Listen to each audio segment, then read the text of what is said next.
we are a consequence of a certain phenomenal happening that we call as cosmos. We were talking about stories. So we were conversing and, we were agreeing that when we were growing up, some of the best stories that we used to hear from, family people or grandparents or friends, senior people, would be the ghost stories. And, somehow, you small, kids, we love to get scared. Still they want to hear that ghost story.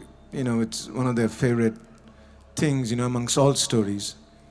Do you have any ghost story from your experiences of traveling in the mountains?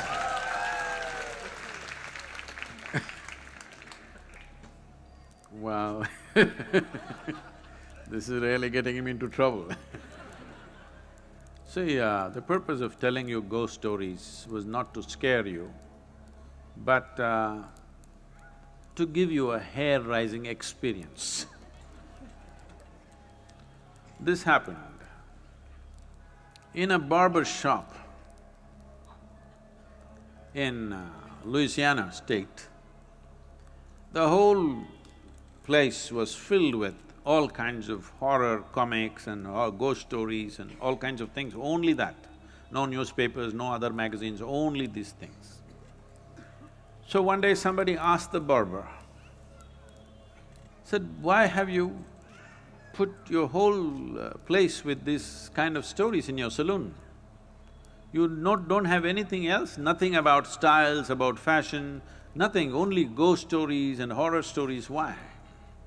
He said, "See, for my profession, if somebody's hair is standing, it makes it much easier."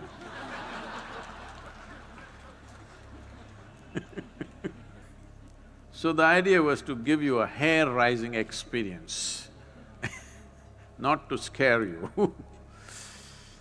And I must tell you, this fascinated me so much that there was a man in Mysore city who was also working in the Mysore City Corporation as some official, but he was known to be some kind of a ghost buster or tantric or whatever he is. So somebody told me, I was always looking for these kind of things, so somebody told me, this guy has trapped ghosts in bottles and kept it in his whatever, it's a shrine or a workshop or whatever you want to call it. So I want to go and that guy wouldn't allow us initially, but I was persistent and then he took me inside and he showed me lots of bottles. He said, in this there is this kind of a ghost, this is a woman, this is a man. I looked, I could not see a man or a woman, I all saw transparent bottles with corks. So I was just befriending him thinking, I will steal one bottle because I really wanted to see a ghost. Because I had heard so many things. So many things means unbelievable kind of stories. Well, it only made me more and more curious. It did not raise my hair nor scare me, but I became more and more curious. I had spent months on end, continuously every night, being in the cremation grounds, wanting to see. So people come, burn the dead, and when with firewood, when the dead bodies burn, it burns for 4, 5, 6 hours. People stay there for an hour or hour and a half and then they have other business to do. They will cry and they'll weep and they will go when it's still burning. Normally what happens is, when as the fire burns, one thing, because there's always economic aspect to everything, if they've not put enough fire long enough, when this collapses, the outer part, first thing that'll happen is, because neck is such a small thing and it gets burnt, and once the spine is burnt, the burning head will roll away, do. So I am the one who picks it up with a stick and puts it back and waits, where is the damn ghost? It doesn't come. Many months on end, I sat there, no ghost came. Somebody said, you put a nail in that tamarind tree, it will come. I would nail the damn tree again and again and again, nothing came. Somebody said, in this house there is a ghost. So I would beg them, please allow me, I want to sleep in that house and see if the ghost comes. Did not happen. So I went to this guy, and when they said specifically it's in the bottle, I wanted to steal a bottle. But he was very protective about his bottles So I didn't see anything coming out, but he showed me one thing. He made an elaborate design with rice flour. In the five corners of this, he kept one egg. He did all kinds of things and poof, he clapped his hand, pop! All the five eggs burst right in front of my eyes. So, I thought, something. I don't know whether it's a ghost or it's a thing, whatever, but definitely he did not reach out to these five, he was standing away and all the five eggs burst. Then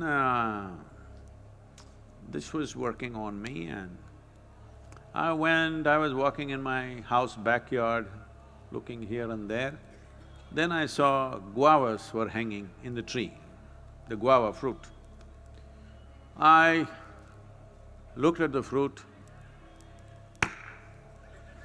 fell. I thought, what? I did it again and again, the fruit fell. Then I brought my friends and just, you idiots, watch this. Fruit fell. They said, what? Not once, 5, 10 times I did so that it's not an accident. But then, in about 3 days' time after I did this, a revulsion, I've never experienced it ever in my life because I've never stepped into those areas. A kind of revulsion went through my entire body that I knew that I had done something very fundamentally wrong. Never again. I said, you want the guavas? Go up and get it. You want anything in your life, go and get it. These kind of things we will never again do.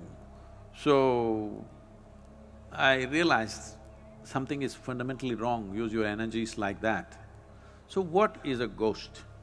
All of you are ghosts with a body. Those who are walking and sitting, everybody, you are ghosts with a body.